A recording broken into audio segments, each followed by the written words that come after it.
If Sullivan had stopped screaming, would Willie have simply rolled the man off his shoulder and gone on alone, trying to outrun the ambush?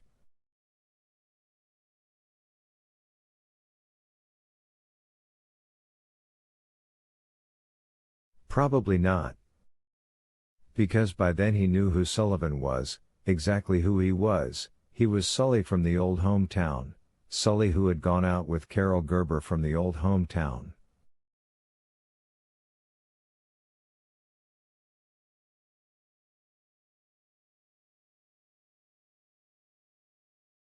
I'm blind, I'm blind, I'm blind.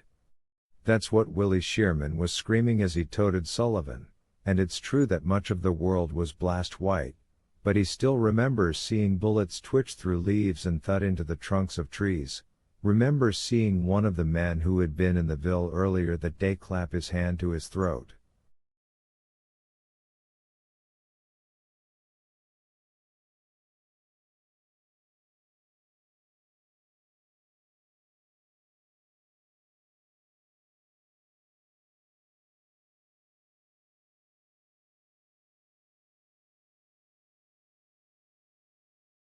He remembers seeing the blood come bursting through that man's fingers in a flood, drenching his uniform.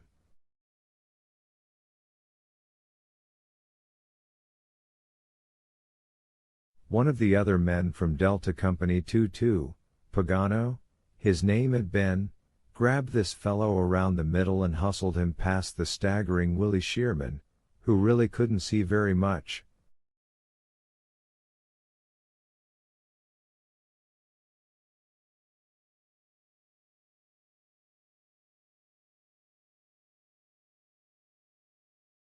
Screaming I'm blind, I'm blind, I'm blind, and smelling Sullivan's blood, the stink of it.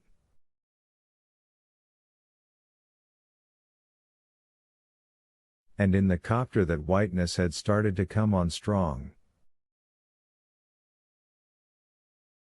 His face was burned, his hair was burned, his scalp was burned, the world was white.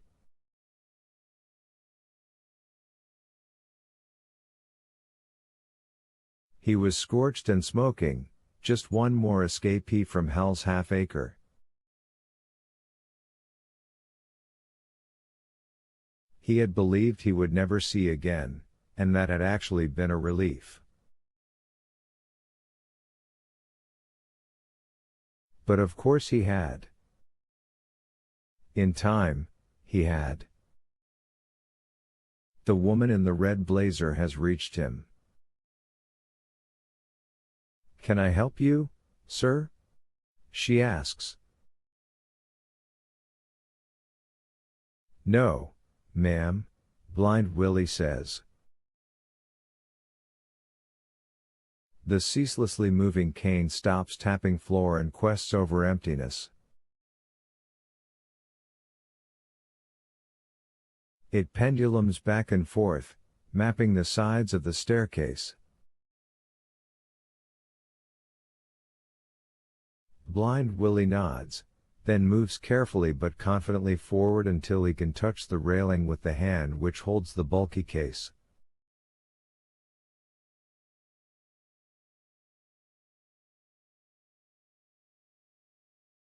He switches the case to his cane hand so he can grasp the railing, then turns toward the woman.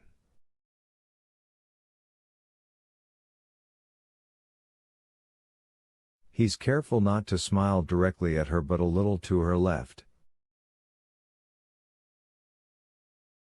No, thank you, I'm fine.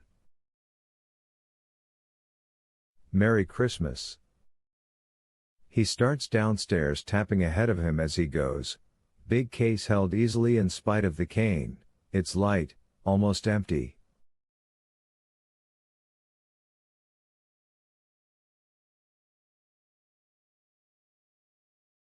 Later, of course, it will be a different story.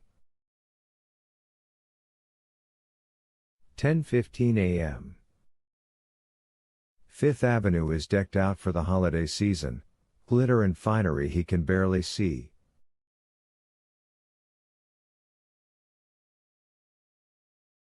Street lamps wear garlands of holly.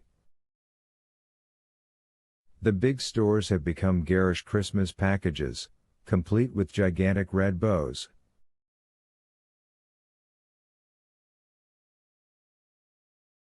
A wreath which must be 40 feet across graces the staid grey facade of Bergdorf S.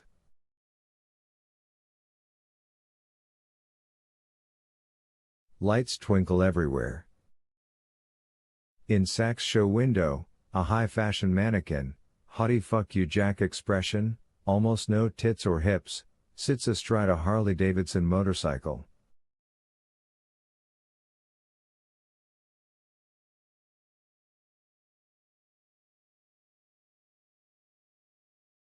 She is wearing a Santa hat, a fur-trimmed motorcycle jacket, thigh-high boots, and nothing else.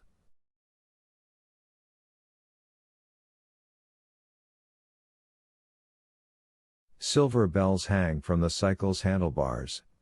Somewhere nearby, carolers are singing Silent Night, not exactly Blind Willie's favorite tune, but a good deal better than.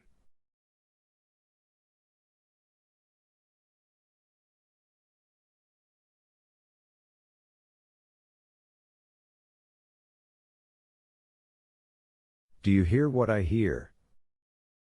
He stops where he always stops, in front of St. Patrick's, across the street from Saks, allowing the package-laden shoppers to flood past in front of him.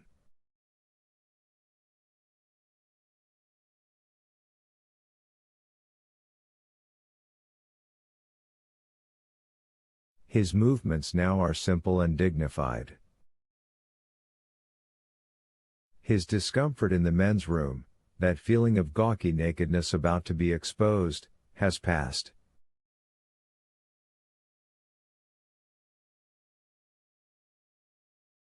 He never feels more Catholic than when he arrives on this spot. He was a St. Gabe's boy, after all, wore the cross, wore the surplice and took his turn as altar boy, knelt in the booth, ate the hated haddock on Fridays.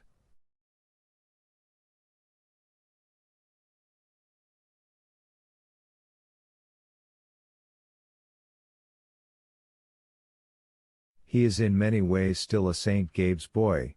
All three versions of him have that in common, that part crossed the years and got over, as they used to say.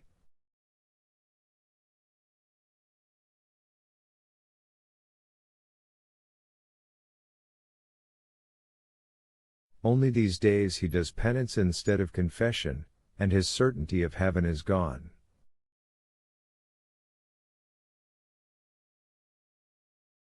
These days all he can do is hope.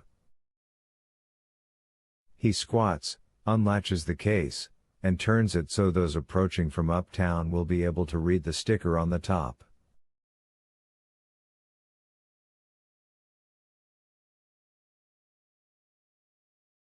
Next he takes out the third glove, the baseball glove he has had since the summer of 1960.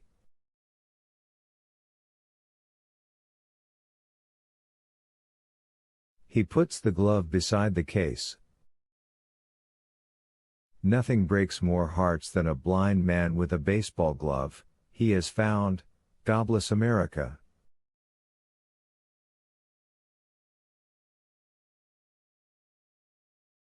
Last but not least, he takes out the sign with its brave skirting of tinsel, and ducks under the string.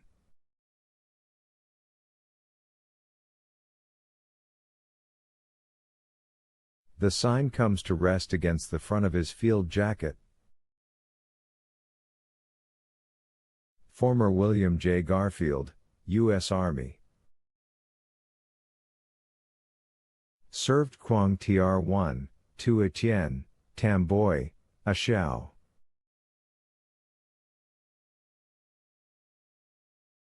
Lost my sight Dong Ha Province, 1970. Robbed of benefits by a grateful government, 1973.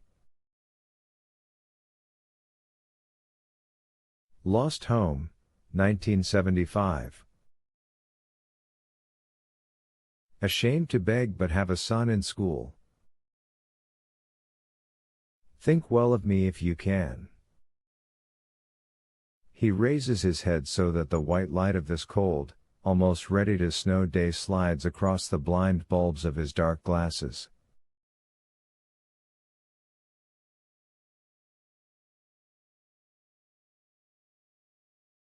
Now the work begins, and it is harder work than anyone will ever know. There is a way to stand, not quite the military posture which is called parade rest, but close to it.